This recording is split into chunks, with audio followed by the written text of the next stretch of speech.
Hello नमस्कार दोस्तों, आप सभी का स्वागत है मेरे YouTube channel the visionary guide 2047 पर।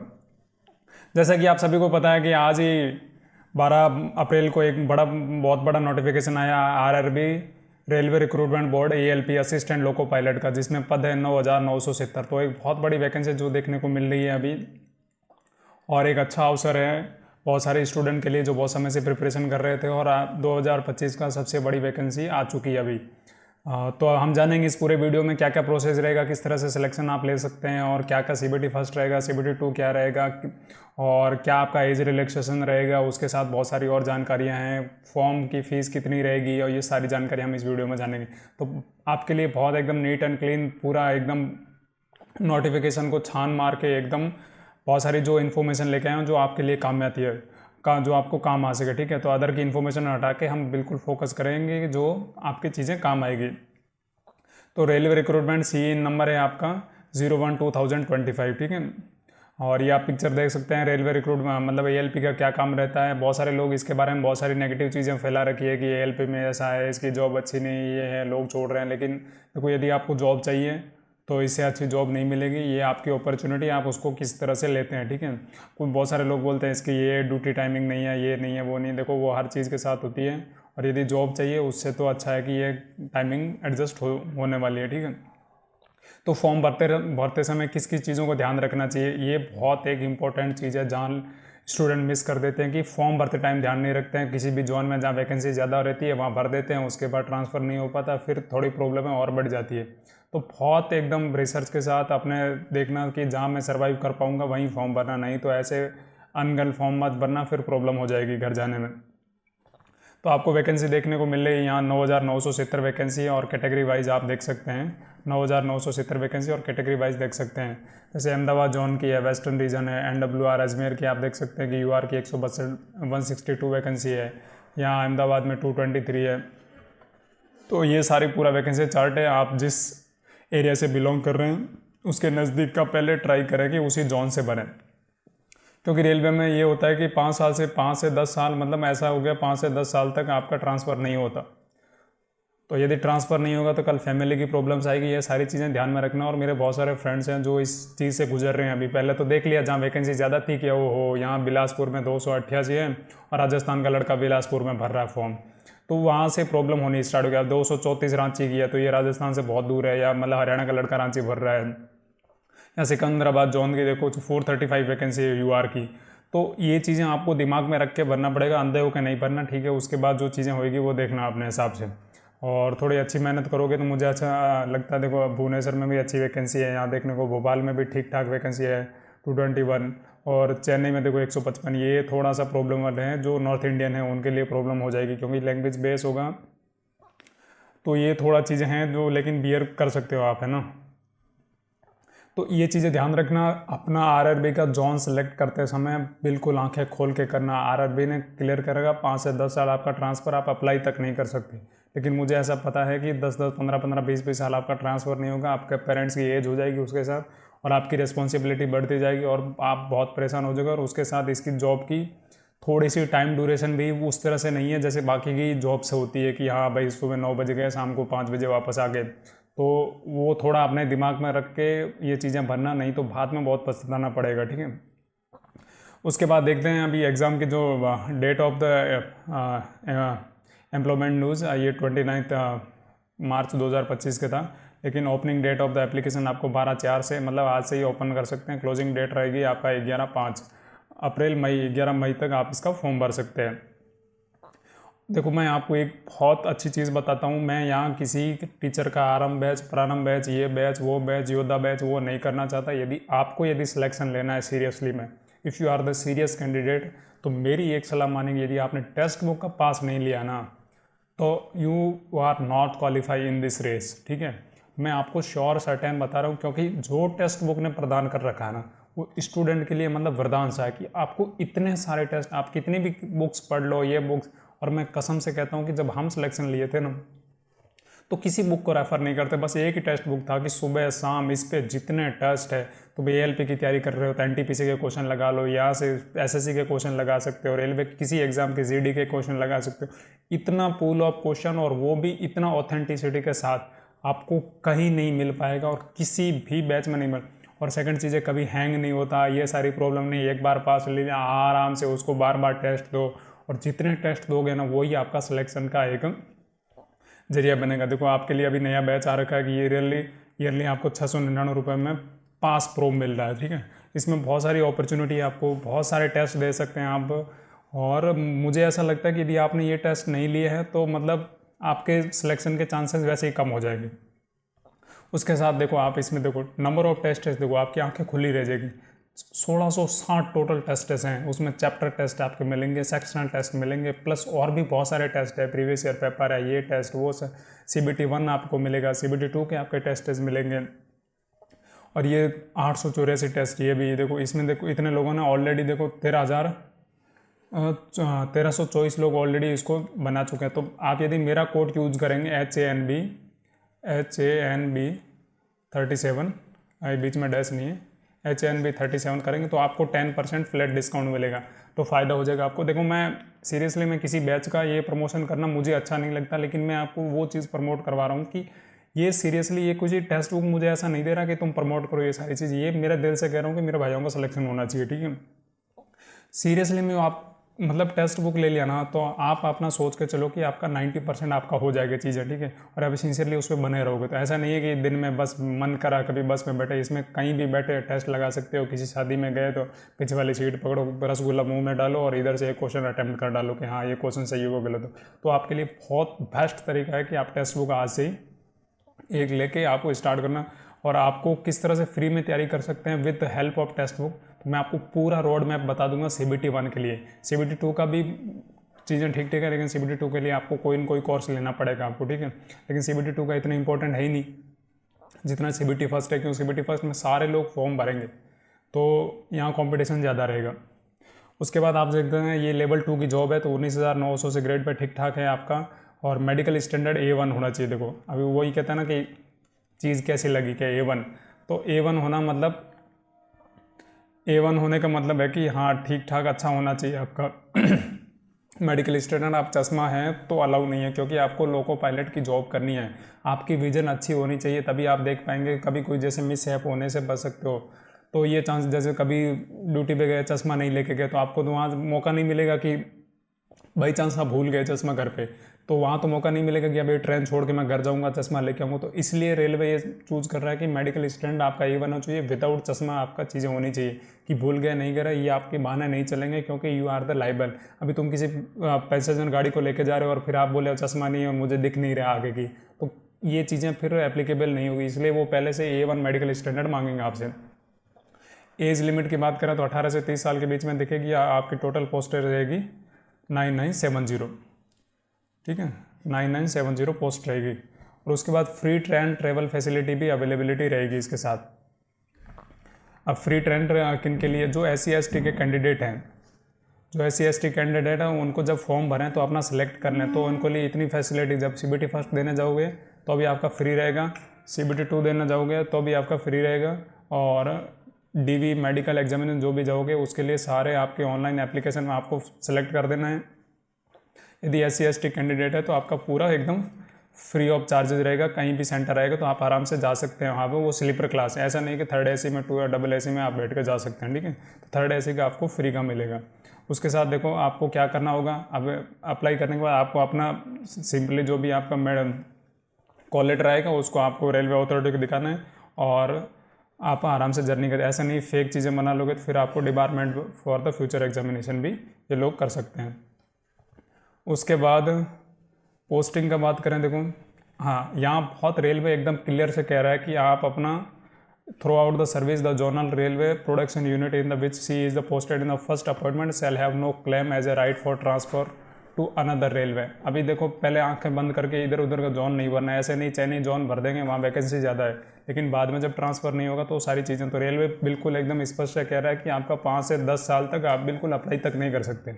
उसके बाद चांसेस रहते हैं अप्लाई करने के, लेकिन इतना ईजी नहीं होता है। तो यदि आपके पेरेंट्स की एज हो रही है और आप ऐसे ही आँखें बंद करके कहीं भी भर रहे हो, तो ये चीज़ें रेलवे पहले से क्लियर कर रहा है कि ट्रांसफ़र, इसलिए आपका जो भी जोन आपको अच्छा लग रहा है आपके घर के नज़दीक है वही करें, और उस पर थोड़ी ज़्यादा मेहनत करके अपना सिलेक्शन सुनिश्चित करें। उसके बाद फिज़िकल फिटनेस की बातें करें फिजिकल फिटनेस को, तो ये क्या क्या क्राइटेरिया दे रखे हैं। अब डिस्टेंस वर्जन इसमें 6x6 होना चाहिए, ये आपको क्लियर होनी चाहिए चीज़ की रेलवे में आपका 6x6, ऐसा नहीं हो कि आपके चश्मे इसमें बिल्कुल अलाउ नहीं है। इसका रीज़न है कि आप पैसेंजर गाड़ी चलाओगे और ट्रेन में जाओगे और फिर सोचोगे चश्मे भूल गए, तो वहाँ तो आपकी गाड़ी लेके जाना पड़ेगा ना उस चीज़ को। तो आप ऐसी चीज़ें वो मिस्टेक नहीं है, इसलिए अच्छा है कि आपको फॉगिंग टेस्ट भी होगा वहाँ पे। नियर विजन भी आपका 0.6 होना चाहिए। Must pass test colour vision आपका नहीं होना चाहिए, ऐसा नहीं आपके सामने कोई गाड़ी आ रही है आपको दिख ही नहीं रहा वो सारी चीज़ें। बाइनोकुलर विजन होना चाहिए आपका, field of vision, night vision भी अच्छा होना चाहिए, ठीक है। तो मेडिकल स्टैंडर्ड इसमें आपको A1 का देखने को मिलेगा, physical fit in all respects. उसके बाद डेट ऑफ बर्थ, अब किस किस को कितना एज ऑफ ग्रुप रहेगा और कितनी किसको रिलैक्सेशन मिलेगी, ये भी रेलवे ने बिल्कुल एकदम स्पष्ट करके दिया है। कैंडिडेट जिनका 1/7/2007 से पहले का जन्म है वो सारे फॉर्म भर सकते हैं। अब जैसे OBC UR के कैंडिडेट है जिनका जन्म 2/7/1995 है, उस डेट को या उसके बाद, बोथ डेट इंक्लूसिव है, ठीक है, वो डेट या उसके बाद की डेट को हो सकते हैं। OBC के 2/7/1992 के बाद है वो सारे फॉर्म भर सकते हैं। SC ST के 2/7/1990 हैं, वो सारे लोग इसमें फॉर्म भर सकते हैं। तो आपके एज ग्रुप 18 से 30 है, लेकिन UR में आपको 3 साल का रिलैक्सेशन मिलता है, OBC में 5 साल का मिलता है और SC ST में आपको 7 साल का एज रिलैक्सेशन मिलता है। उसके बाद आप देखो इसमें फॉर्म की फ़ीस बिल्कुल भी नहीं है। तो ये एक अच्छी चीज़ है कि जब आप फॉर्म भरोगे तो जब OBC UR है तो आपके 500 रुपये फॉर्म फीस रहेगी, और SC ST और एक्स सर्विसमैन फीमेल ट्रांसजेंडर है तो आपका 250 रुपये मिलेगा। लेकिन ये होता है कि CBT फर्स्ट के बाद आपको इसका फ़ीस होता है वो वापस मिल जाता है। इसका फ़ीस वापस मिल जाता तो ये अच्छी अपॉर्चुनिटी कि आपको एकदम फ्री में एग्जाम रेलवे ले रहा है आपका, एक बार दे रहे हो। लेकिन ऐसा नहीं कि हमने पैसे दिए हम ब्याज लेंगे, ऐसा ब्याज आज नहीं देगी रेलवे आपको। रिफंड ऑफ एग्जामिनेशन फीस, तो ये क्लियरली कह रहा है कि हम रिफंड कर देंगे तुमको। नेम ऑफ द बैंक और सारी डिटेल्स डालना, जो भी आपको 400-250 रुपये हैं वो सारे आपके वापस। RRB shall not entertain any correspondence from the candidate on this ground, responsible for correct bank account होना चाहिए। ऐसा नहीं गलत दे दो और किसी मित्र वाला भाई साहब का बैंक अकाउंट ऐड करा दो तो पैसे उसके अकाउंट में आ जाएंगे। तो चीज़ें ध्यान से भरना, यहाँ गलतियाँ कर देते हैं लड़के, अपना बैंक अकाउंट नहीं देते हैं, जो भी मित्र वाला होता है वो अपना बैंक अकाउंट डाल देते हैं, फिर सारे पैसे उसके अकाउंट में चले जाते हैं, वो फॉर्म का फीस और वो सारी चीज़ें। फिर क्या ही होता है, बहुत सारे इतने जब करोड़ में फॉर्म भरेंगे, करोड़ में लोग फॉर्म भरेंगे तो ऐसा ही तो होता है कि हाँ भाई चलने दो, किसी के अकाउंट में जा रहा है क्या फ़र्क नहीं, हमारा फॉर्म भर गया। तो बहुत सारे लोगों को पता भी नहीं होता ये सारी चीज़ें, तो ये चीज़ों में आपको ध्यान रखना होगा। उसके बाद रिक्रूटमेंट प्रोसेस की बात करें तो आपके देखो CBT फर्स्ट रहेगा, इसमें CBT फर्स्ट रहेगा। उसके बाद CBT 2 आपको देखने को मिलेगा। उसके बाद CBAT होगा, तो ये भी एक अच्छा टेस्ट होता है। इसकी पूरी जानकारी आपको अलग से मैं एक वीडियो ला के बताऊँगा क्या क्या होता है CBAT में। उसके बाद डॉक्यूमेंट वेरिफिकेशन रहेगा और मेडिकल एग्जामिनेशन रहेगा। तो CBT फर्स्ट में तो देखो बहुत सिंपल सी चीज़ है कि आपका ड्यूरेशन रहेगा 60 मिनट का, 60 मिनट में 75 क्वेश्चन आएंगे और 75 नंबर का आपका पेपर होगा, और 1/3 आपकी इसमें नेगेटिव मार्किंग देखने को मिलेगी। और उसके साथ आपको 40% होना चाहिए। OBC में आपको 30%, SC ST में ये नंबर आपको लाने, लेकिन ये कोई ज़्यादा मैटर नहीं करता है। इसकी 75 में से कट ऑफ 50+ जाएगी आपको, क्योंकि बहुत कंपटीशन रहेगा CBT फर्स्ट में, ठीक है। 9000 वैकेंसी है, 9000 का 2 गुना, 9 दूना 18, 1,80,000 ऑलमोस्ट स्टूडेंट पास होंगे, लगभग 15 गुना पास होंगे, 15 से 20 गुना जनरली करती है, ठीक है। तो अब टीयर फर्स्ट की कैसे तैयारी करें, तो इसके लिए मैं आपके लिए एक अच्छा वीडियो लेकर आऊँगा कि मैं आपको पूरा फ्री की चीज़ें बताऊँगा with the help of the text book, कि आपकी टेक्स्ट बुक को सहायता से आप किस तरह से पूरा अपना एग्जाम्स क्लियर कर सकते हो। टीयर फर्स्ट CBT फर्स्ट आप बिल्कुल आराम से विदाउट एनी टेंशन कर सकते हैं। और आपको यदि मैथ्स के फ्री कोर्सेज चाहिए कि ये टॉपिक मैं कहाँ से करूँगा, ये सारी चीज़ें मैं आपके लिए एक अलग से सेपरेट वीडियो लाऊंगा कि रीजनिंग आपको कहाँ से पढ़नी चाहिए। ये सारे जो लोग बैठे हैं या अपना बैच प्रमोशन करते हैं, आपको ये प्रॉब्लम आ रही तो ये बैच लीजिएगा, ये प्रॉब्लम आ रही तो जनरल साइंस का हमारा अलग से बैच है, हमारा चाणक्य बैच है, हमारा ये बैच है, हमारा ये बैच। प्लीज़ इनसे बचिएगा, अपने पैसे का सही जगह यूटिलाइज़ करिएगा, ये चीज़ें कल काम आएगी और आपका फ्यूचर ख़राब नहीं, क्योंकि कोचिंग से सिलेक्शन नहीं होता है, ये चीज़ें आपको ध्यान। इसलिए मैंने ये चीज़ें कि मैं अपने भाई लोगों को ये सही जानकारी दे पाऊँ, इसलिए मेरी ये यूट्यूब की पहले मैं आपको नहीं कह रहा मेरा सब्सक्राइब करो, मुझे ज़रूरत नहीं है, मुझे 2 लोग भी सही सुन लेंगे तो उनका सही हो जाएगा। और मैं सारी चीज़ें आपको फ्री की मैं विद द प्रूफ बताऊंगा कि किस टीचर से आपको पढ़ना चाहिए, और उसकी सारी चीज़ें आपको मतलब फ्री की अवेलेबिलिटी रहेगी। तो ये चीज़ें करिएगा और आप 100% आपका सिलेक्शन होगा, ये मुझे पूरा विश्वास है आपके ऊपर, ठीक है।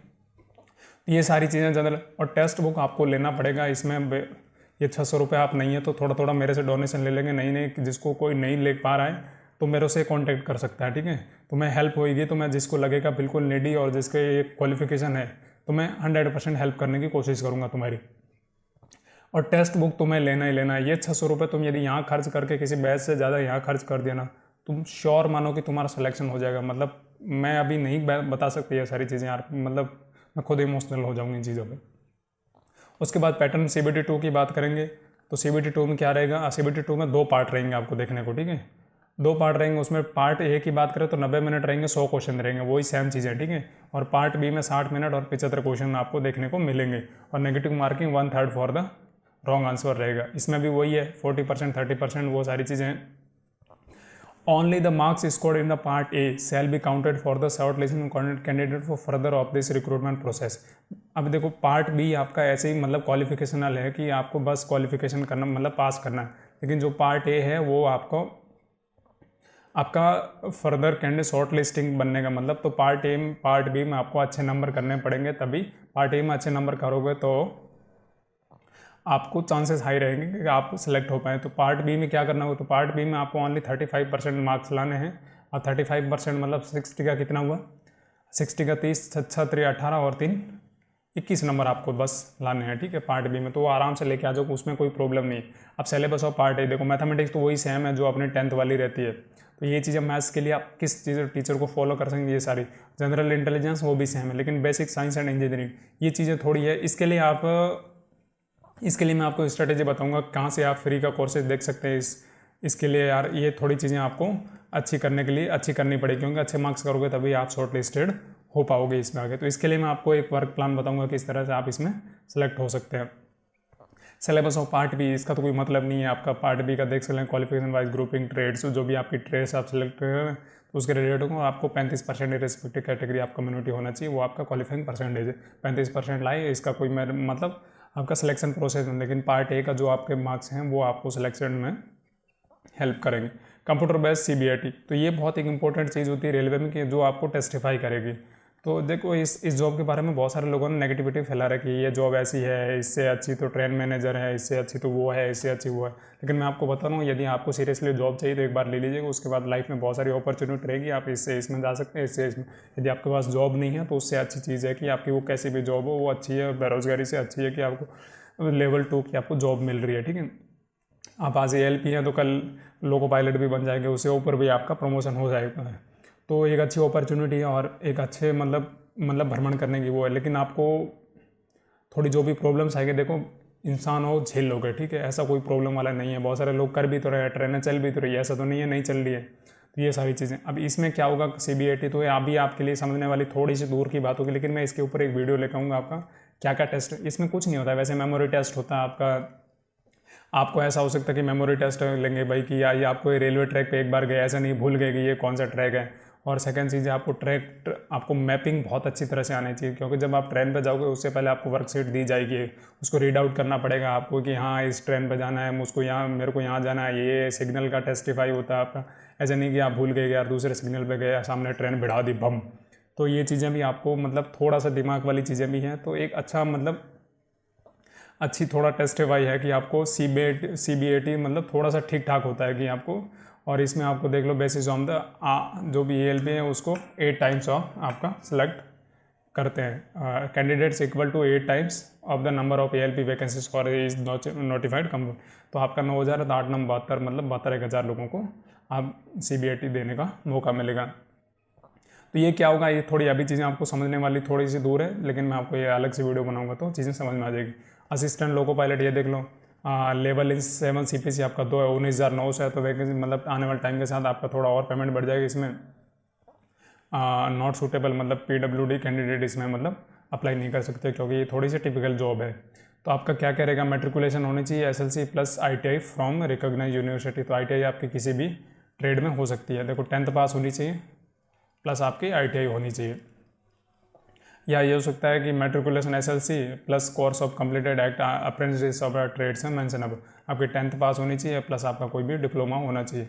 और matriculation plus 3 years diploma in electronics, ये सारी चीज़ें आप देख सकते हैं। और मोस्टली जो लोग भर रहे हैं तो उनको अपना क्वालिफिकेशन का पता रहेगा। Thank you for watching this. चीज़ें अच्छी लगी होगी तो अपने दोस्तों के साथ शेयर करिएगा, अपना भविष्य सुनिश्चित करिएगा रेलवे के साथ। और मुझे अच्छा लगता है कि एक अच्छी जॉब है और आप यदि आप ट्रेन चला रहे हो, इससे बड़ा क्या ही, आप कितना लोगों को डेली इधर से उधर कर रहे हो। एक बहुत अच्छी अपॉर्चुनिटी है फॉर द कंट्री और for the department of railway. आप अच्छे लोग आएंगे डिपार्टमेंट में, तो जो रेलवे के प्रति जो धारणाएँ बनी रखी है उसमें बहुत अच्छा सुधार होएगा। जो एक्सीडेंट की घटनाएं, ये सारी चीज़ें हुई है उसको मिनिमल हो जाएगी, क्योंकि अच्छे स्टूडेंट आएंगे, जो वो बहुत दिमाग वाले लोग आएंगे, तो उनको डिपार्टमेंट का हमेशा ज़रूरत रहती है।